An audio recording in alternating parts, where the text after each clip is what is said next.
Then I get signed to Capitol Records as an artist. Also, I arranged for Carly Simon and Gregg Allman, the Allman Brothers.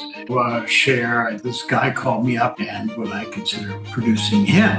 That was Don McLean, and the album was American Pie. I was a friend of the lead guitarist for a group that got booked to be the opening act for the Beatles. And they asked me to be the road manager. And the last thing I thought would happen was that I became completely enamored with photography. Right now, I'm very involved in AI, and I'm also doing ceramics. I think when you shift from one art form to another, the technology changes, but the artistry is identical.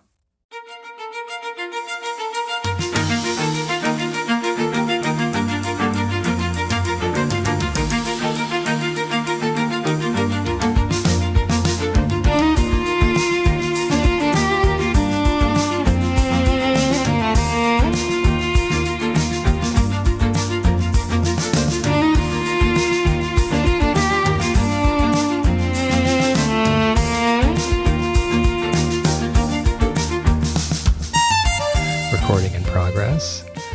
All right. Well, hi, Ed. How are you? Hi, Chris. I'm doing great. How are you? I'm swell. Thank you for coming onto the show. It's so good to see you again. I think the last time I saw you was it like over 10 years ago, maybe? It was a long time ago. Feels like 30 years ago, but probably not that long. Oh, wow. So it's interesting because I met you as a fine art photographer, right? Is that how you still describe yourself, or how would you introduce yourself now? I would say I'm more indistinct than that. I'm still a fine art photographer, but right now I'm very involved in AI to the point where I haven't picked up a camera in a year or two. Okay. And I'm also doing ceramics. So things have shifted. Okay. And you started out as a musician, right? I started as a musician. I was always a photographer on the side. Oh, okay. And then I became a photographer with music on the side. So that was a shift too. And your instrument is piano? No, it was guitar. Guitar. Originally it was violin, then it transitioned to guitar, then it transitioned to pen and paper. Oh, wow. So how did you... Oh, yeah. To music production, which is basically hitting the talk back and saying, that was really great. Let's do it again. How did you get started with guitar? Was that the guitar was the beginning of the music journey? No, violin was. Violin came first. Okay. When I was 6. Oh, wow. Was this something your parents foisted upon you? My throat. Much as I did not want to, they forced me to. Thank you, parents. Yeah. And then when you went to guitar, that was more your own choice? My choice, because guitar was the instrument of the day when I was, 14 or so. Right. And when you started working professionally, was that as a music producer, or did you also... You did arranging too, yeah? I started as a performer, okay, on guitar and lute, and I had a career for several years as a performer. Then I got signed to Capitol Records as an artist, and that went nowhere. So the producer who was going to make me a star who ended up not releasing anything of mine, hired me as an arranger, and so I did some arranging, and then I became a producer. And who did you arrange for?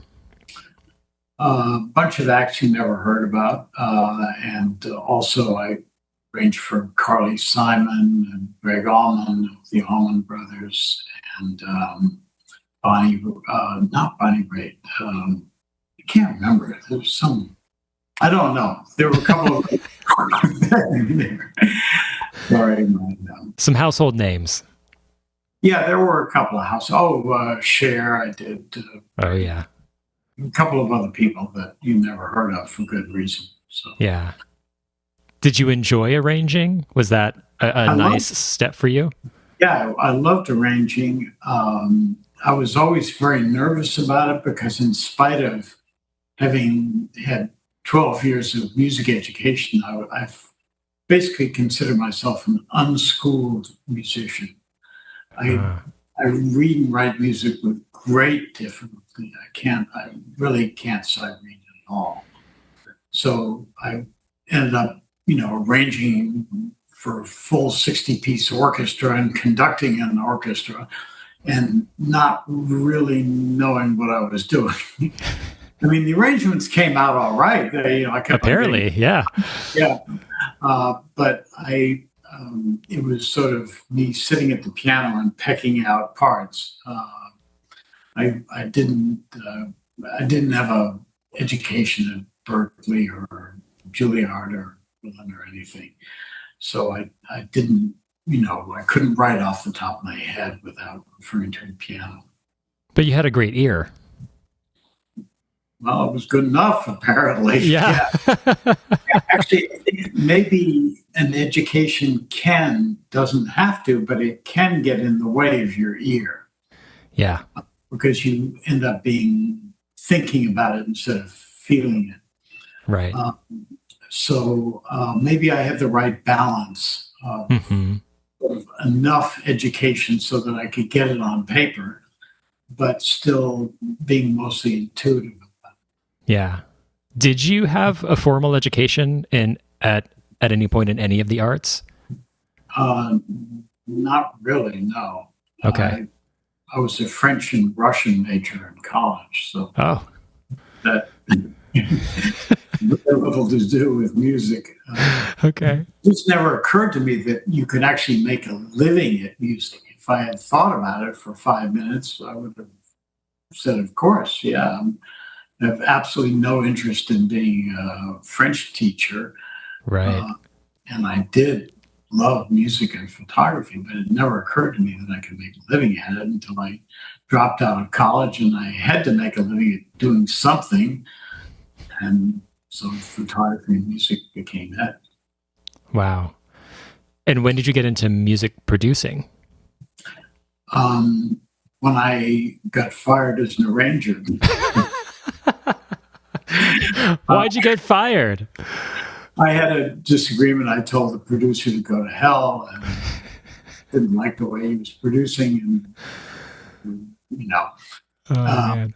It was the same guy who had hired me or had signed me as an artist to Capitol Records. And I finally decided I was through with him, and then I was out in the street without a job.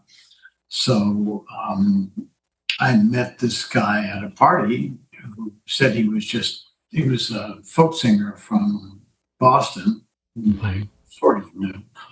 And he said he had just been signed to Columbia Records. And I said, oh, great, I'm a producer. How do you spell that? Yeah, I'm a producer. And I talked my way into producing his first album. And it came out good. And then you kept producing after that? Yeah. What else did you do production on? I did a couple of albums at Columbia because they liked that first album, although it didn't sell. And then I did a couple of other albums which they didn't like and didn't sell. And then I did an album with Tim Hardin, which they did like, but it still didn't sell. And so Columbia got fed up with me. And so I was again out in the street, and this guy called me up and said he had heard the Tim Hardin album, and he had just been signed to United Artists and would I consider producing him. And he came in and sang me a couple of songs, and I thought, no. not really my taste, but I'm out of a job, so yeah, sure, I'll produce you. That was Don McLean, and the album was American Pie. So Wow. uh, I lucked out there. Was that the genre that you were mainly working in? That kind of like folk Americana rock, early rock? Yeah, that's what I sort of grew up in, and that's what I was most comfortable with. But I was also sort of had a heavy classical bent because I played classical guitar and I played Renaissance lute. And so I did a lot of arranging that used classical instruments. So I was comfortable with that. So what was that process like producing that album? I mean, that's a pretty seminal work. Yeah, it started out that I was not particularly impressed with Don or his music, but because I thought it was a little bit too slick for my tastes. But I did recognize that it was well done. Mm. And as the album went on, I became more and more enthusiastic about both his performance and his songwriting. And by the end of the album, I was just bound and determined that this was going to be a classic. I knew that, of course, American Pie was not going to be a hit because it was 8.5 minutes long and nobody would play that on the radio. So I was convinced, the album wasn't going to go anywhere commercial, but that I was determined that it would be a classic album, and I was ready to do battle with anybody who got in my way, including Don, by the way. We had a tempestuous relationship. Oh, really? Yeah, I was just going to make that album great, no matter who stood in my way. And was it an immediate success, or did that one? Yeah, it was hit #1 within, I think, 3 weeks of its release. Yeah, just people couldn't stop playing it. And were you surprised? Yes. Shocked. I had no idea. I mean, at one point, his manager said, I asked his manager, so that's all very well and good for an album, but what are we going to do for a single? And he said, oh, we're going to release American Pie. And I said, you got to be kidding. I mean, apparently my nose for hit records was not fully developed at that point. I don't know if it ever was, but... well, maybe from the marketing standpoint, but from the artistry standpoint, clearly it was, because you produced it. Yeah. Apparently I did a pretty good job on producing it. And, I think so. Still stands up. And did that lead to anything? Like, okay, so now you've got this hit album out there. What happened next? Well, that was sort of problematic because, what everybody says when you're when you produce an album like that, which was #1 for God knows how many weeks worldwide, the next question everybody has for you is, what are you going to do for a follow-up? Mm-hmm. And I was sort of embarrassed, actually. Wow. I had done that because I was a hardcore hippie at the time, and hippies weren't supposed to be commercially successful, and I was as commercially successful as you could be. So I was a little embarrassed about that. So I produced an album which was guaranteed to be a flop, and by a group called Jake and the Family Jewels, which was true to form, a flop. And I went on to produce a bunch of other albums. But I also, in the process of doing those, I was sort of becoming aware of the fact that I didn't really enjoy producing. I was in a position where everybody was looking up to me and saying, wow, how can I be in your position? And my thoughts were, how do I get out of this? I'm sort of stuck being a producer because everybody thinks I'm a producer because I produced American Pie. Mm-hmm. But I was not happy doing that. And it took me producing a bunch of albums that I wasn't really happy with to finally just drop it, get out. Why weren't you happy doing that? Because I really wanted to do my own work. I wanted to do my own art. And I was doing everybody else's art for them. Wow. And making up for their shortcomings, or sort of essentially what you do as a producer is, what do you need other than what you already have? You know, you have certain talent, you have a certain voice, you have a certain, creativity. What's missing? I'll do everything else. I'll get somebody else to do whatever you don't have. So that's not what I wanted to do in life. Still not. I want to do my own thing. Yeah. Well, and you also were on a Beatles tour too, right? As a road manager? That came out of actually before all this started. Okay. I was a friend of the lead guitarist for a group that got booked to be the opening act for the Beatles. So they didn't have a road manager because it was a local group. And they asked me to be the road manager. And I didn't even know what a drum kit was. I mean, I was a folkie, folkies didn't do drum kits. But I had to learn fast. So I was a road manager on the tour.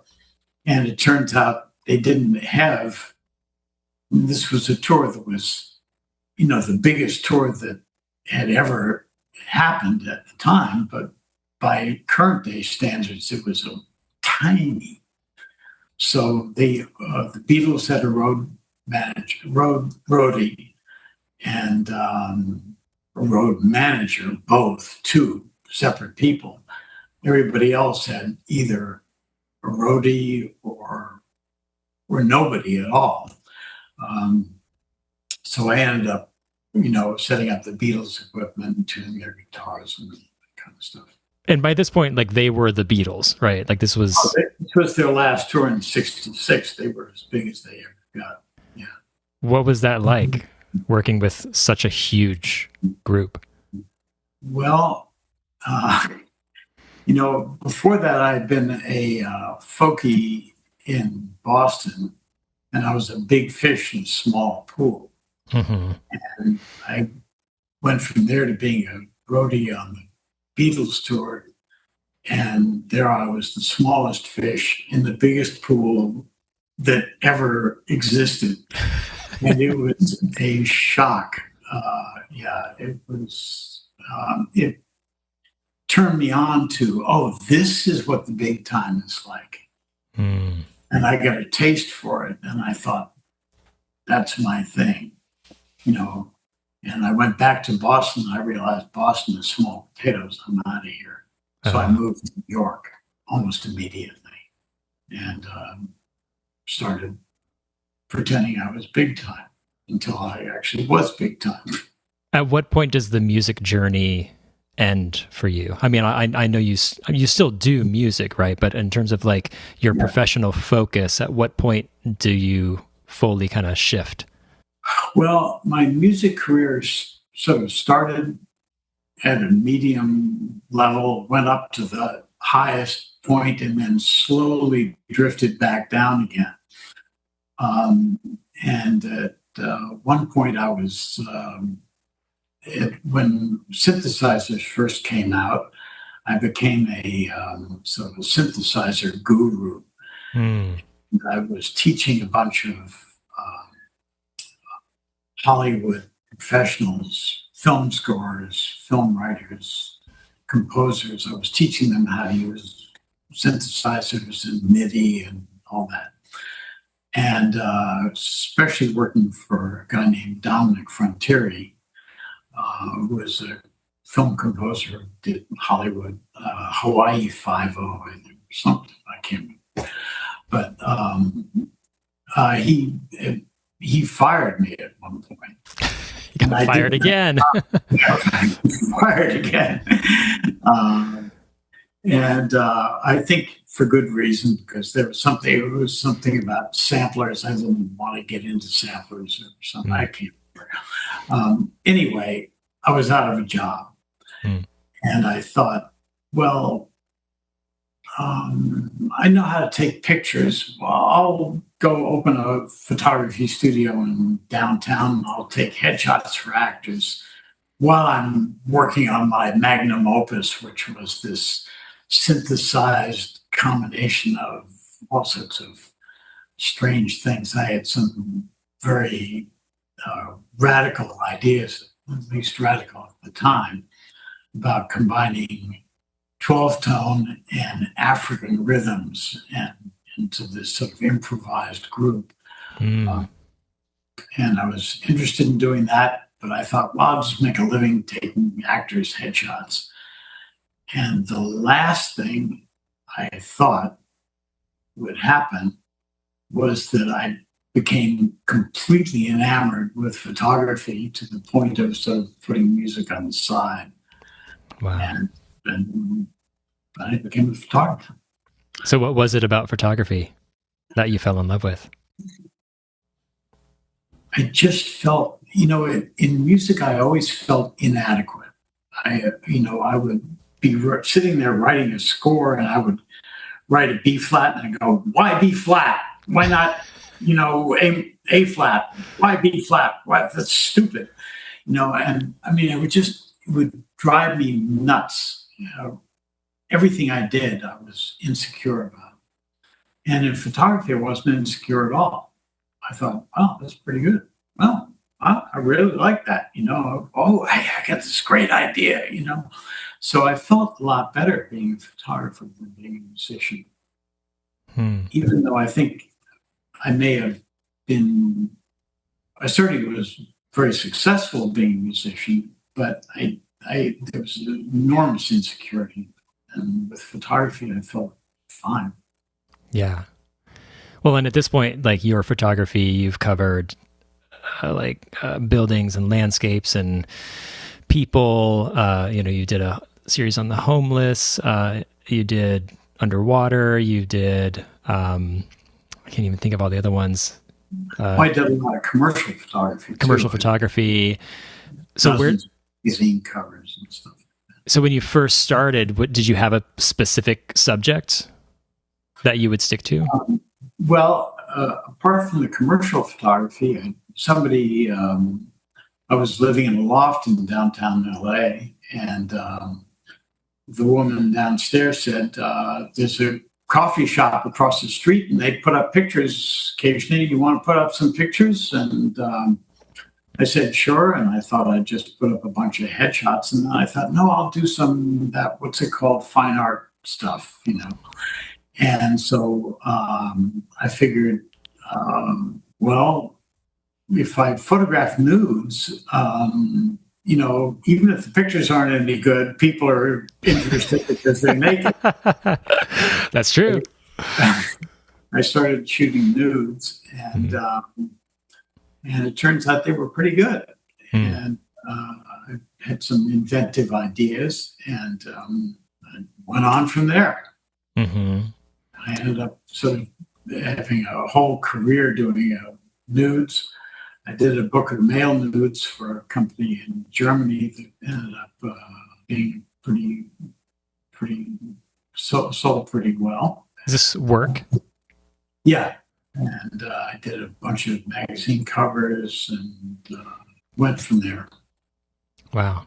So how do you decide when to kind of shift your focus? Like, okay, now I'm going to do flowers, or now I'm going to do buildings. Like, what's the catalyst for that shift? It seems to me that I've never decided any of those things. It seems to me that the decision has always just sort of been put on me by some outside force. I started doing buildings because I was just driving by. I was into photographing nudes first in the studio, and then I decided to photograph in the desert or outdoors. And so I would be out in the desert, and the camera got further and further away from the subject, and I ended up photographing landscapes with nudes in them. And then finally, I just left out the nude and photographed the landscape. And then I realized that the desert, the light looks wonderful in the early morning and at dusk, but I didn't want to wake up early in the morning. And at dusk, I wanted to be back in my hotel having a drink and, playing around with my computer. So there was nothing to photograph during the day because the light's terrible, except for the fact that there are some abandoned buildings in the desert. And they look fine with midday light. So I started photographing them. I mean, it wasn't some vision that I came out with and said, I need to be photographing buildings to make a statement about the American dream having died or anything like that. It was just that that was all there was to photograph. And I was just outdoors, and the building was staring me in the face. And so, okay, I'll photograph that. But with like the Desert Realty, that's what that series is called? That's how that started, yeah. Yeah. So even though that wasn't necessarily what you were thinking when you went into it, is that what it became, a commentary on? It became really a statement on the American dream, or the passing of the American dream. And I think that's, somebody actually said that in a review, and I read the review and I thought, oh, yeah, that's what I have been doing. That sounds nice. Yeah, you're right. Yeah. And the same thing happened I shot a lot of underwater nudes. And the way that happened was I had shot nudes in the studio. I shot them in the desert. And I was sitting in a Starbucks once and wondering, where else can I shoot them? And I happened to be sitting next to this guy who I thought was sort of interesting. I wanted to pick up on him. And so I started talking to him, and it turns out that he was a world-class swimmer. He was a nude model, and he had his own pool. And Perfect. I thought, talk about the universe making things obvious to you. I thought, well, I guess I'll photograph him underwater, and that's how that started. And, a couple of years later, I had 24 models and assistants and lights and everything else going on. So you're kind of more following your intuition and kind of the natural organic, this leads to that. You're not starting with a vision. Okay, this is the meaning or the significance I'm trying to capture. Okay, how do I do that? Oh, that'll be through buildings. Like that comes later, is what you're saying? Yeah, I think what has always guided me is my basic prayer is speak loudly, I'm hard of hearing. So the universe has been very compliant. It's made it very obvious to me what my next move is. Mm-hmm. I got into ceramics because I was just walking down the street, and there was this ceramic studio, and this woman standing outside it, and I said, "What is this, and what do you do?" And she explained it, and I thought, "Oh, okay, well, I guess that's my next move." And so I did it. And same thing happened with AI. It just sort of showed up on my doorstep. But it's always been like that. And it's not that I woke up someday with a grand scheme or overarching plan that I would lay out and try to follow. Mm-hmm. Never happened like that. So what is the thing that you are attracted to each time, anytime this kind of inspiration kind of passes through your field of vision? Like, the meeting with the swimmer / model, like why did you go that direction and not like, oh, I'm going to shoot baristas in coffee shops? I mean, that was also present in that setting. So what was it about? Like, what do you find yourself drawn toward each time? Well, I'm pretty much drawn to anything. I mean, I can get interested in any subject you name, maybe except for money and mathematics. And come to think of it, there's a long list. But sometimes I want to make it sound loftier than it is.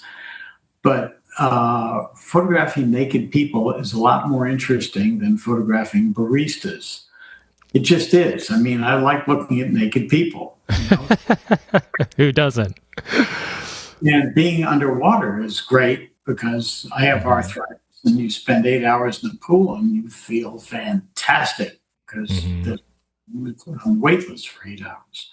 So I feel good. I mean, it's simple things like that end up driving a creative force that creates things that maybe have more spirituality to them than it seems like, but there's a vision behind them that is not nearly as mundane as the vision that, or the impetus that I came out with. Of all the series that you've done, is there one that you feel most proud of? I'm pretty happy with all of them. I think the homeless series that I did maybe was the most socially relevant, and I felt very strongly about that. And it was a short-lived series. It was really based on a few blocks of one street in downtown Los Angeles that I really hung out at a lot and became very familiar with all the people on the street.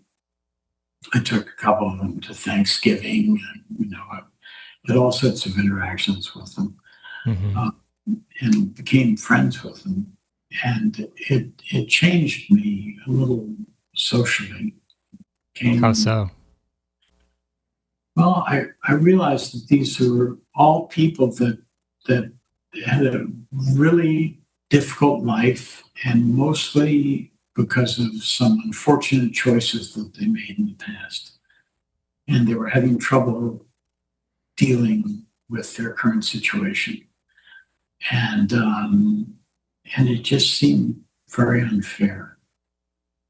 And society has very little tolerance for you if you step out of line. If you don't toe the line, if you don't live according to certain quite strict standards, you get cast aside. And that's what happened to all of them. And it's not that they didn't make mistakes. They did make mistakes. One of them was a drug dealer. One of them was just got out of prison. One of them didn't speak English. One of them, one of them had PTSD from Gulf War. One of them, these various different things. One of them was functionally illiterate. These are all things that, which put you outside the strict limitations of being successful or being able to care for yourself in a normal environment.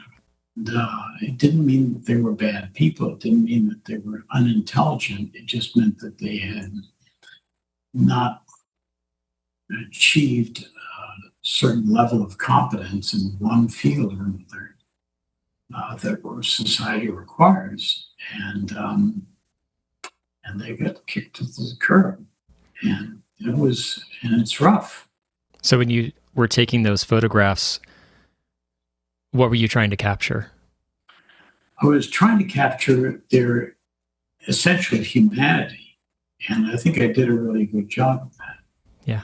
Because if you talk to a homeless person for 30 seconds, let alone an hour, you get that, this is a real person just like anybody else, and they have a drug problem, or they can't read and write, or they have PTSD, or whatever, but there's nothing fundamentally that separates them from you being.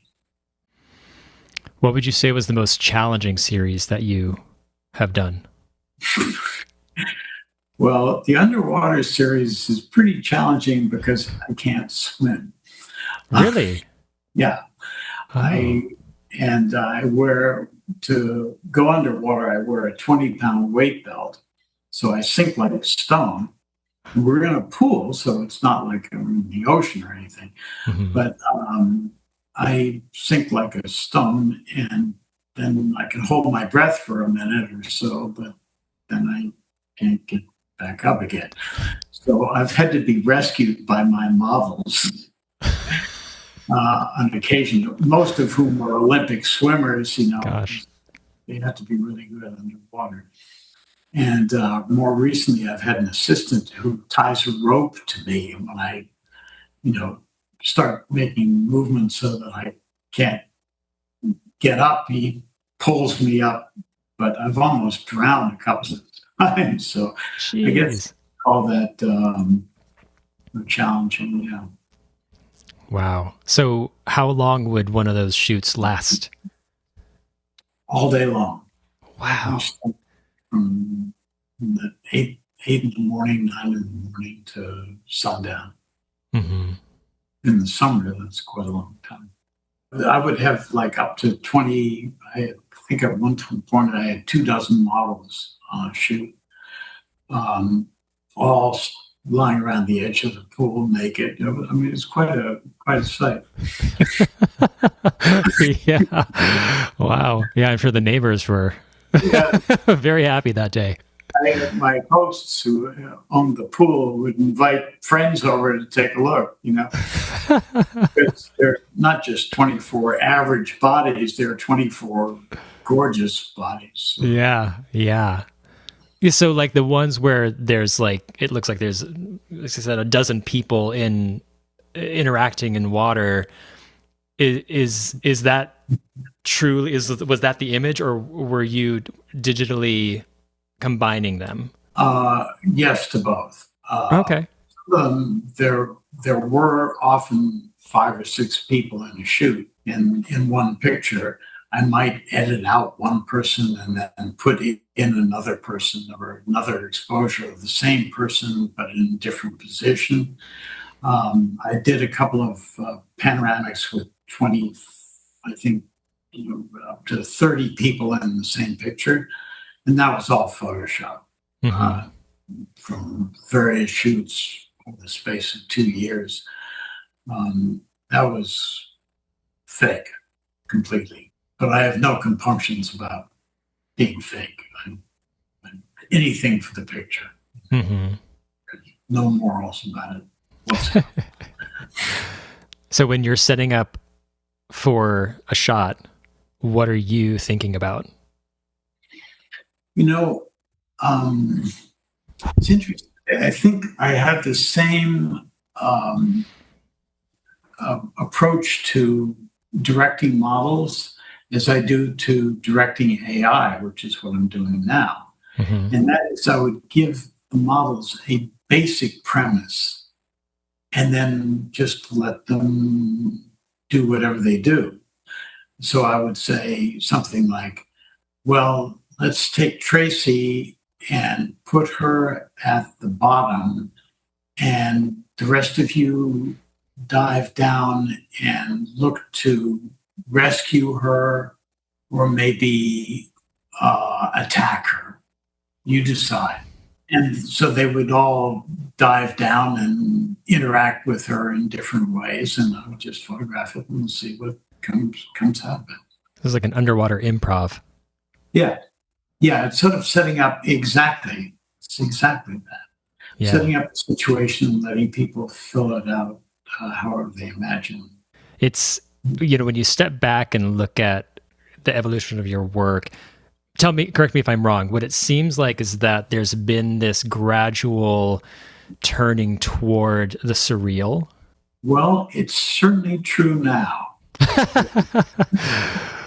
I've become quite a surrealist. Yeah. I think there's a consistency to me, there's a consistency in the music, in the photography, in the AI, and the ceramics. There is a consistency, but I don't know if anybody else would see it. There's a kind of taste that runs through all of them that is, to me, consistent. What is that? I think it's my dark Russian soul. Dark Russian soul? Is that what you said? I am Russian, and Russians are famous for dark souls, you know. Interesting. You think there's a darkness to all of your work? Well, to me, there is. Nobody would ever call my work lighthearted. I don't think that word would really apply, or playful. You know, there are some artists that you look at and you say, this art is playful. Mm-hmm. You wouldn't say that about mine. It tends to be more studied, I tend to prefer darker tones. Even in ceramics, I don't like glossy glazes. I like natural clay and darker clays. And I'm certainly doing that in AI as well. It's interesting that you say that, because I guess I can see that. Maybe playful isn't the right word, but there's still this sense of kind of freedom and movement and energy that I think could be construed as playfulness, you know, in a certain light. But I also see the darkness that you're talking about. But it's interesting because I would probably lean more toward a lightness, if anything. Well, maybe darkness isn't the right word. Maybe deliberate is more the word. Yeah. I think there's a range. As with anybody, there's a range from the dark part of darkness to the lighter part. And probably the lighter part of darkness is the stuff that's been more successful. Mm-hmm. Maybe deliberate is more to the point. Yeah, it's just interesting to hear you say that. When you say darkness, what does that mean to you?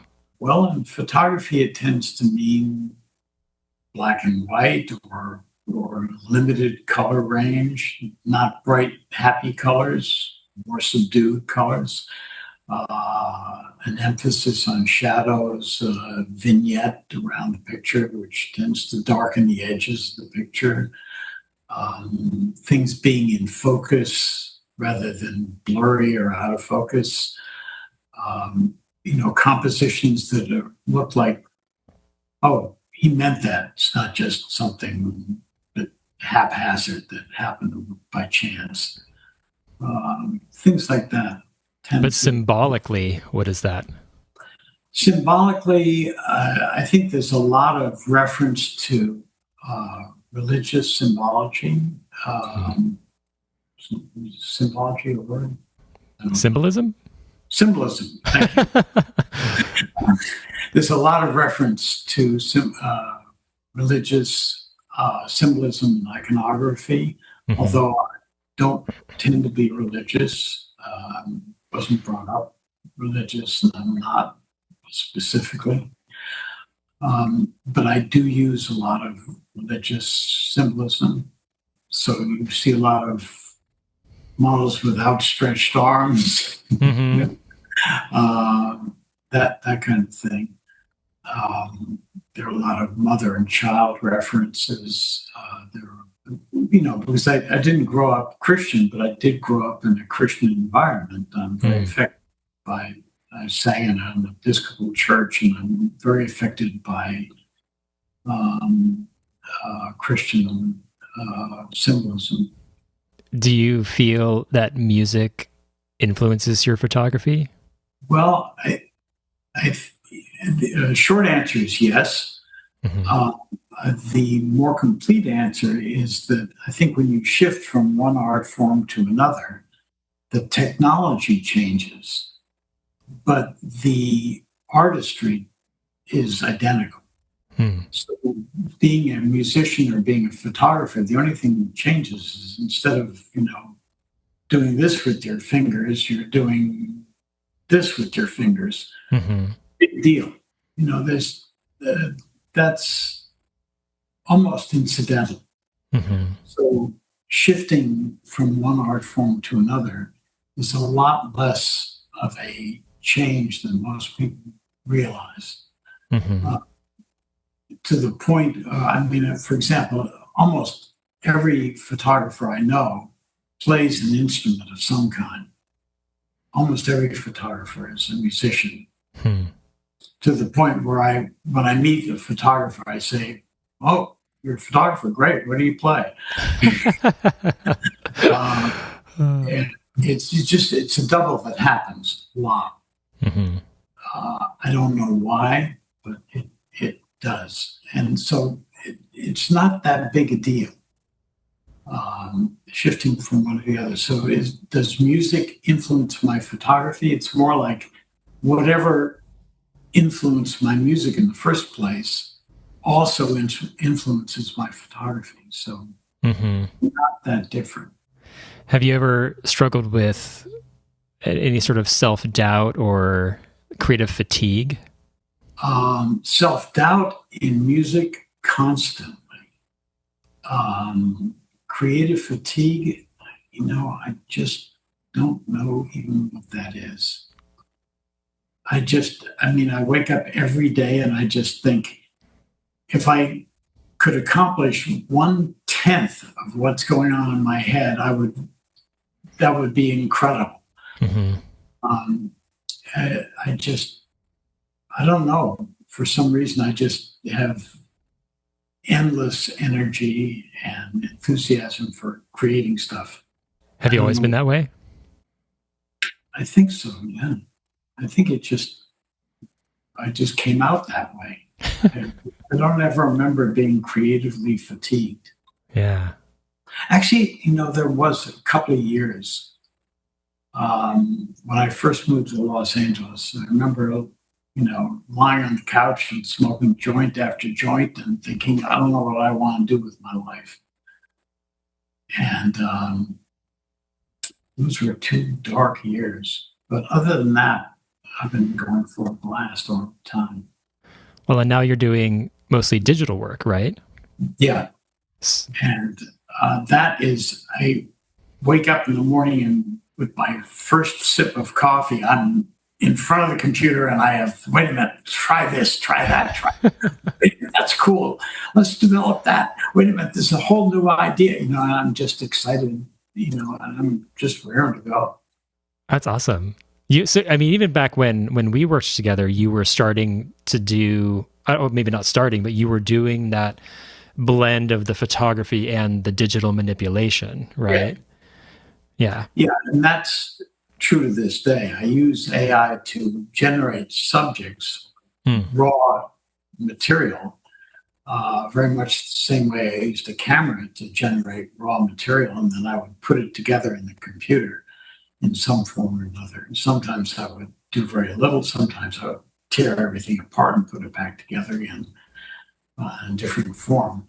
Now I do it with AI, but I also do it with photography. I'm obsessed with my iPhone. I use that constantly. I'm photographing.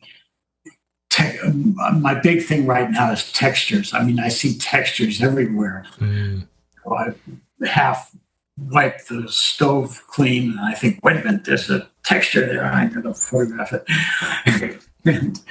Or dirty soap water in the sink, and I photograph that, or just anything, cracks in the sidewalk. I have hundreds of pictures of every texture you can imagine. I'm just fascinated by them. Wow. And some of them I actually end up using as parts of pictures that I put together in AI. Mm-hmm. So if you're going into these projects or into an individual work without a preconceived plan or end vision, how do you know when the work is done? How do you know when you're like, okay, it's ready? There's a saying in photography, when the work is finished when the art director rips it out of your hand. It's very difficult. Okay. when something is finished. Traditionally, in painting, you say painting is finished when you sign it. I wish that was true in photography, but you don't sign photographs. I don't know. I mean, I'm still, if I print a picture that I took 10 years ago, I open it up and I tweak it. Wait a minute, I didn't see this 10 years ago, but now I do, and so I'm going to change it. Mm-hmm. And in photography, you can always do that. Either if you're in a darkroom, you can print it differently than you did 10 years ago, or in the AI, you can tweak it in the computer. Mm-hmm. In Photoshop, you can tweak it in the computer differently than you did 10 years ago.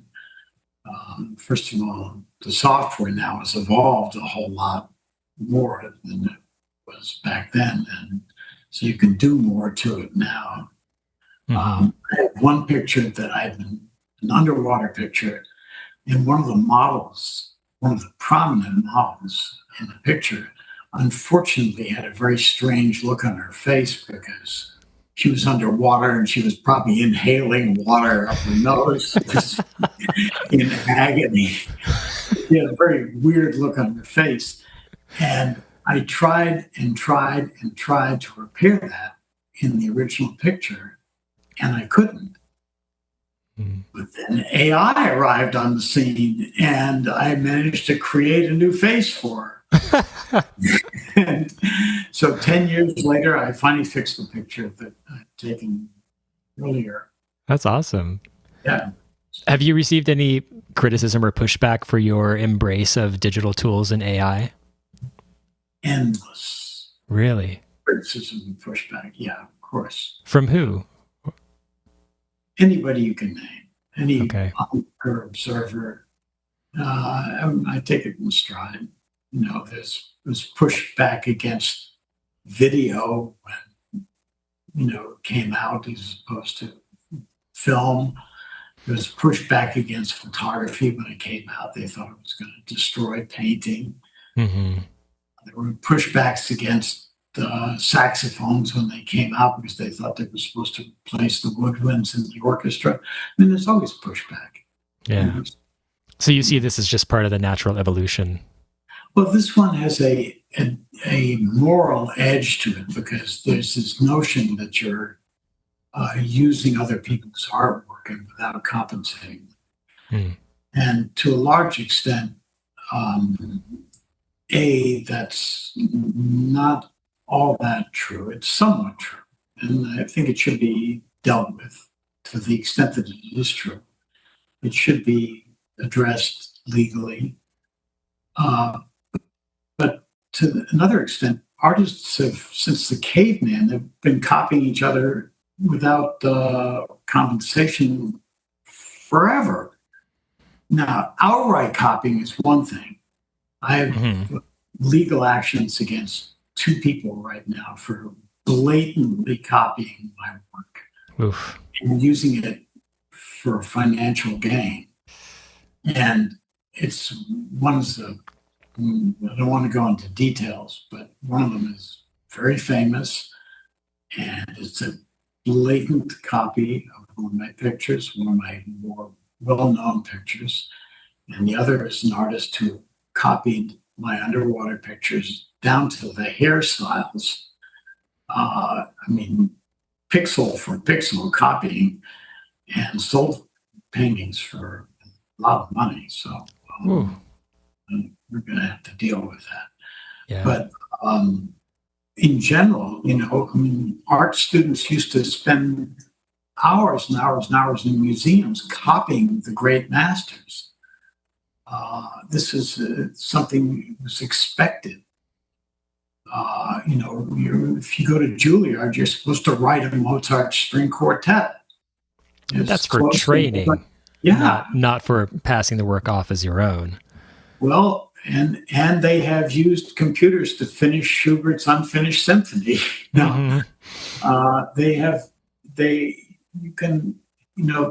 This has been done since the beginning of time.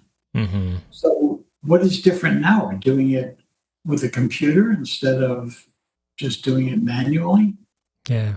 I mean, I think there are some issues. The fact that you put your work online means that maybe you didn't know it, and you should have known it, but maybe you didn't know it, that work is now in the public domain, and one is not allowed to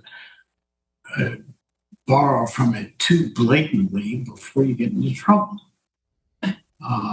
But the level at which I'm borrowing from other people's work is mostly what I'm doing is putting my own pictures into AI and saying, combine them. And then I'm taking the combinations and putting them back into AI and saying, combine those. And if you do go down 50 generations, how much is left of somebody else's work in there? There's almost nothing. Yeah. Really nothing at all. So I think the moral issues are much less than they're made out to be. Aesthetically, you're dealing with a co-creator. Yeah. You are. But it's at the same level that you're dealing with a co-creator if you're doing street photography. Mm-hmm. If I'm going out and doing street photography, I don't control what's out in front of the camera. I'm just choosing to go click at a certain point, to frame it a certain way and to expose my camera at a certain point. Mm-hmm. And in a way, that's very analogous to what you do with AI. You can control it to a certain point, but not really. AI has got its own voice.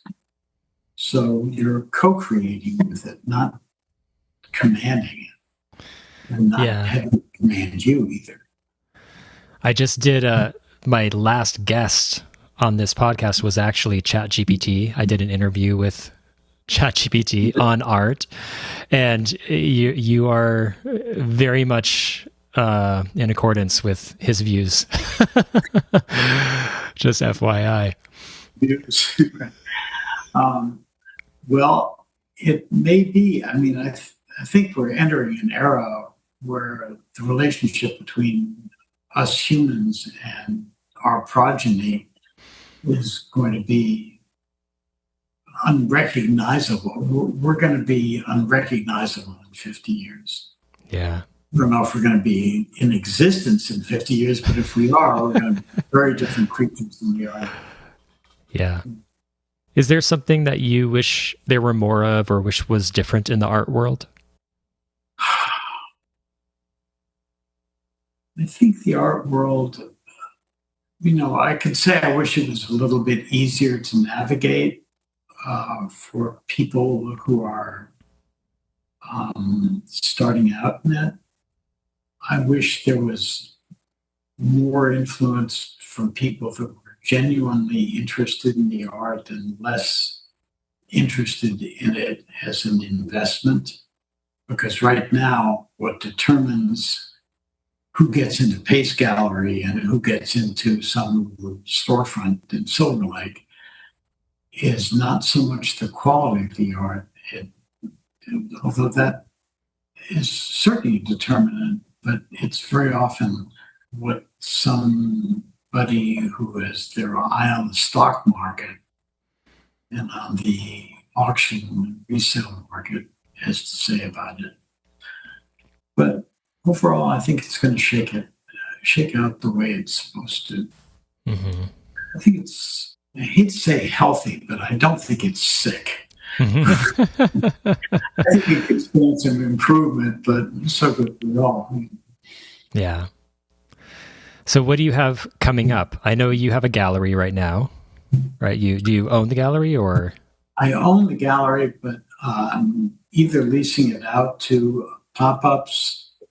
I'm doing stuff with it that is more community outreach Mm-hmm. and community building and sort of goody two-shoes kind of stuff. Making it available to people who want to do lectures or shows of underrepresented work. Mm-hmm. I'm going to be doing show of AI art in it in the spring, and also probably a show of ceramic work. We've already done a couple of ceramic shows, and we're going to be doing more. And the AI, I'm going to, put my body armor on and protect myself from all the attackers. And I'm going to put that. They'll be picketing outside. Yeah, I'm sure they will be. I hope they are, as a matter of fact. I think it makes you more well known and it gives you better publicity. It is. I have a random tangential question for you, which is kind of coming to me now because I'm remembering when we were working together, you told me this story. I think you had some sort of run-in with Charles Manson. Is this true? Did I make this up? No, it's true. I don't know if that's part of this interview, but it's true. When I was 25, I was just coming out as a gay man. And I met and fell desperately in love with this kid who was living in the woods in Topanga at the time. This was 1969, I guess, Summer of Love, Brendan, maybe 68, I can't remember. And I fell terribly in love with him. But he was looking for a father figure, and I was looking for a boyfriend. And I couldn't provide him what he needed. So he went out and found somebody who could. And the person he found was Charles Manson. And so he introduced Charlie to our family. So we were musicians putting together a band at the time in Topanga. I think every resident in Topanga at the time was a musician putting together a band, so we were not at the place. But Charlie came walking up my driveway one day, and my dog, was this big German Shepherd wolf combination, went running out of the house and down the driveway and took a chunk out of his leg without even sniffing him. Dogs are a lot better than humans. Bad characters. I came home and Charlie was sitting in my bedroom talking with the other band members. That's really the only contact I had with him. But I remember looking at him and thinking, who this guy is, but I'm as a hippie, I'm pretty used to the outer fringe of society, but he looks a bit further out than that. So we ended up giving him a whole bunch of stuff to make up for the fact that my dog bit him. Oh. We gave him 20 pounds of dried milk. For some reason, we had that. And we gave him a pound of dope that my friend was dealing out of the garage. He was dealing, truckloads of dope at the time. And I gave him, somebody had left a truck in my driveway, just abandoned it. And I let Charlie hotwire it and drive it out. And I didn't know who it was. And by the time the trial came around and his picture was there where he had grown a beard and I didn't recognize it. But there was an article, I think, in Life magazine or in Saturday Evening Post or some of these magazines, and they had an aerial shot of his compound in the desert. And I looked at the picture and I said, that's my truck. And then I realized that this crazy guy that I had met in my bedroom was Charlie Manson. Jeez. And the guy that I had fallen in love with was his right-hand man. Oh, man. The happy ending is the guy I fell in love with turned on him, left the family before the murders, testified against him at the trial. Wow. Spent the rest of his life talking about the dangers of cults. So he had his head on straight, but unfortunately the rest of the family did not. Wow. It's an incredible story. You've had quite a life. Yeah, and it's turned out it's just gotten better and better. I can see that. Right now, I'm in the best place ever, and I just thank the powers that be for the blessings that I've had. It's been an amazing life. Not always happy. It's been a lot of times I was suicidal, miserable. But right now, it's as good as I could ever imagine. So, yeah. So, how do you define success now? I would say success is not having what you want, but wanting what you have. And I have the life that I want now. I spend my life creating. I'm hanging out with people I love. I have most of my health. I'm completely okay with being old and eventually dying. Life is wonderful. It is. Where can people find your work? There is my analog work that's photography is on edfreeman.com. And it's also on Instagram. There's some more of my digital work, my AI work coming out on Instagram. I sort of hesitate to put it on the edfreeman.com website because people are going to start saying, well, which is photography and which is AI, and how come you get all that nonsense? Yeah. But I may end up making a separate AI website so that people who hate AI don't have to look at it. It'll have some other name. But right now, it's actually, there's not a lot of it out there online, but there will be soon. Are you planning to publish any more books? The book business for about 10 or 15 years just tanked. Yeah. It was not happening at all. And at one point, I was going to do a book of surfing photographs. I have a whole series of surfing pictures, which has essentially gone unnoticed, but I think they're great. But now apparently the book business is coming back, along with LPs, believe it or not. Apparently they're making more LPs now than before CDs came out. Wow. It's hard to believe it's actually happening. So I may do a book. I'm certainly not against it. I think it would be a perfect venue for some of the AI work I've been doing.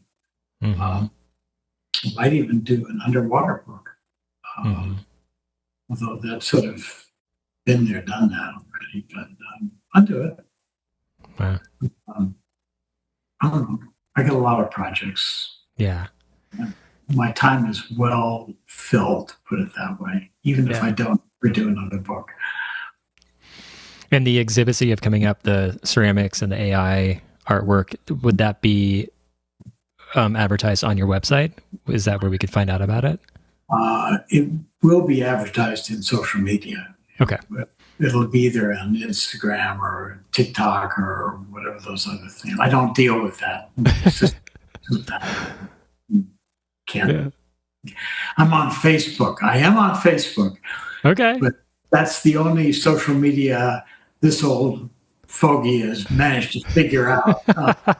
Everything else, no. I don't even know how to get onto Instagram. Literally.